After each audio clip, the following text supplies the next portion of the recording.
Oh yeah, you know me. I have only the best. I'm lonely, but damn, I'm going to win. Yeah.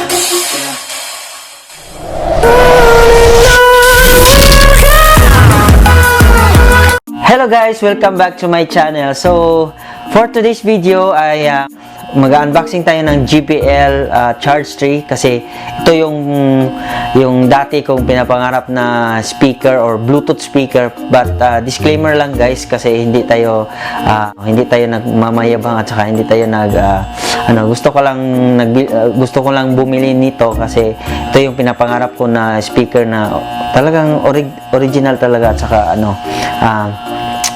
20 hours playing time, parang matagal siya malubat. Tsaka yung time na yun guys, itong channel ko talaga ay hindi ako nakapag-upload yung nandun ako sa Pilipinas dahil tinatamad din ako, minsan busy. Bumalik tayo kasi nag-update ako sa channel ko kasi nung nalungkot din ako dahil nga yung Google AdSense pin ko ay hindi pa dumating at saka ngayon alam nyo naman na walang ads yung channel ko ngayon, so I'm very sad na nawala yung ads, parang hininto ni Lolo or ni YT. Ayun, so kahit ano pa rin walang ads, ayun, continue pa rin ako nagva-vlog kahit 1 month after or 2 weeks or 1 week ganon. At least may maano ako sa channel ko. Ayan guys, so no further ado, let's get started for the unboxing with my JBL Charge 3. Ayan guys, ito na po yung ating JBL Charge 3 na Bluetooth speaker. So ayan, so makikita mo talaga ang packaging ng JBL Charge 3. So meron siyang Charge 4 Extreme 2, pero hindi ako expert sa mga unboxing or sa mga review guys, but I'm trying to, hindi naman ako nagmamayabang din, at least nabili ko to kasi sobrang matagal siya malubat at saka yung bass niya talagang buong buo yung music at saka ayun.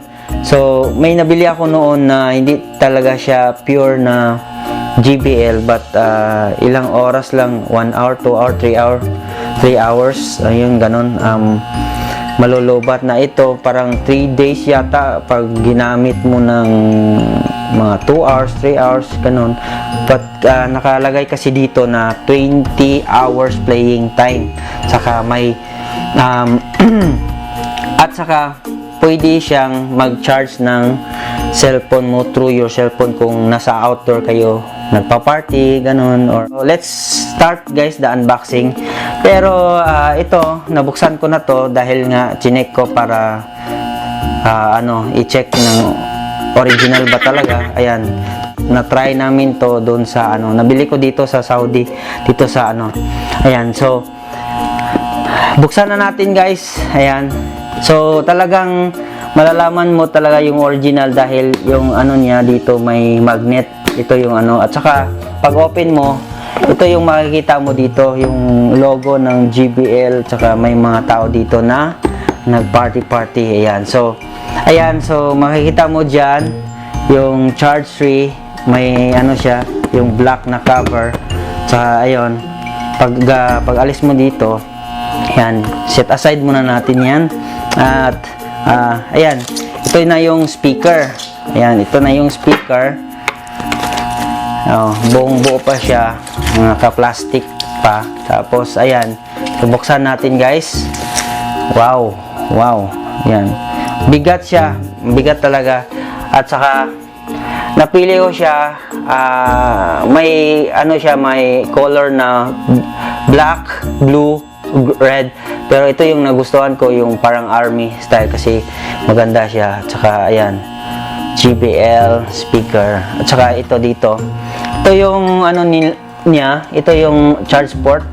Ayan, so makikita mo dyan yung USB, tsaka yung auxiliary na pwede ka mag sounds kung wala kang ayan, sa cellphone, walang Bluetooth yung cellphone mo.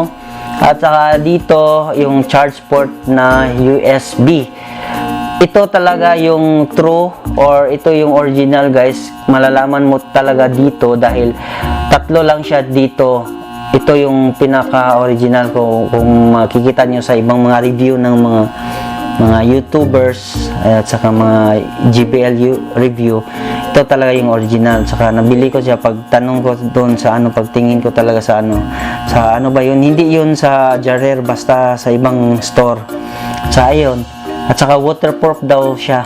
Ayan, so makikita mo dito yung on at saka yung Bluetooth minus, saka yung plus na volume up and down, saka ito yung play.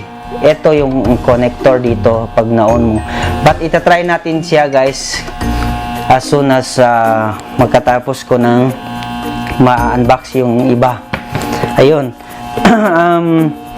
Sa box niya, meron siyang charger na kasama. Pakita ko sa inyo guys, ito yung box niya, kasama niya with charger na orange. Ito yung orange na adapter niya. So, titingnan natin guys. Ayan, JBL adapter. Yan. So, kung nasa Pinas ka, ito yung gagamitin mo na adapter. Pero kung nasa ibang bansa ka, kasi iba yung saksakan nila, so ito yung gagamitin natin, yung tatluhan na socket. So ilagay natin dito kasi tatluhan. So ngayon nandito ako sa Saudi, kaya ganito yung ano nila, socket. Ayan, so may ano din sila, same ng ano pang socket. Ayan, so ilagay natin. Saka meron din siyang manual. Yan guys, manual na lagi nating hindi binabasa. Yan, so talagang makikita mo dyan na original talaga, kasi nabili ko siya sa halagang 500 SR dito sa Saudi. So ayun, may kasama pang USB USB charging port. Yan, orange talaga guys. So itatry natin to pag ngayon itatry natin kasi gusto ko makita yung sound effect niya at saka yung bass. Saka yun lang guys, wala namang ano tayo dito dahil alam nyo naman yung box ng totoo na JBL. Ayan, pwede ka mag-charge nito. Ayan, ito yung Harman na pure na JBL talaga. Ayan, yung box talaga ng ano. Kasi ibang box na sa JBL na makikita mo yung maliit lang ay hindi talaga yung original. So ayan guys. So itatry na natin ang JBL speaker. Ayan. So ayan, ito na po yung ano natin, JBL. Parang ano lang siya guys, ay lightweight lang. Kasi ayaw ko yung extreme na malaki talaga, yung extreme 2 na JBL, sobrang malaki siya. At ayun, so i-try natin i-on. Makikita natin yung on dito. Ito yung on. Ayan. Tak. Tutunog na yan siya guys. Ayan, ito yung tunog niya. So itatry natin sa other phone natin kasi nakakonect na siya sa ating phone. So itatry natin yung bass niya.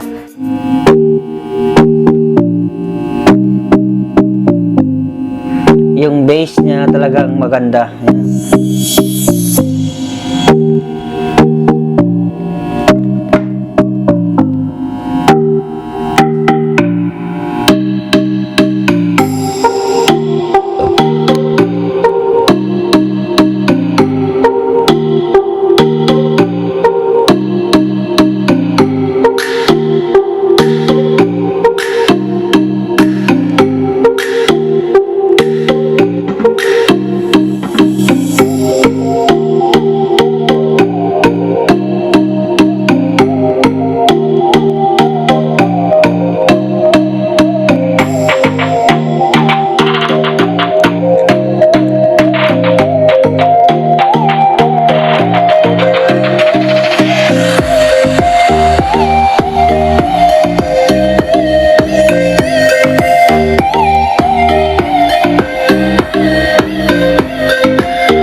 Ayan guys, so na-try na natin yung JBL na speaker.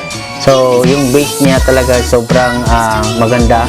Saka sulit na sulit yung pagbili natin dito guys. So ayun, so yung nagtatanong sa akin na yung mga ka-YouTuber ko din na talagang ilang months na akong hindi nakapag-vlog dahil yun nga, sobrang busy at saka nawalan ako ng gana. Yun, so ngayon at least nakapag-vlog ako guys para sa channel ko. Yun, so sana nagustuhan niyo yung video na to. Saka may na ano din kayo. At nag-enjoy din kayo sa panonood ko. Ayan. So, ayun guys. So, thank you for watching my unboxing my JBL Charge 3. So, hindi nagsawang sumuporta sa akin guys. So, thank you. At God bless. Stay safe. And yun, see you in my next vlog na naman guys. Bye-bye.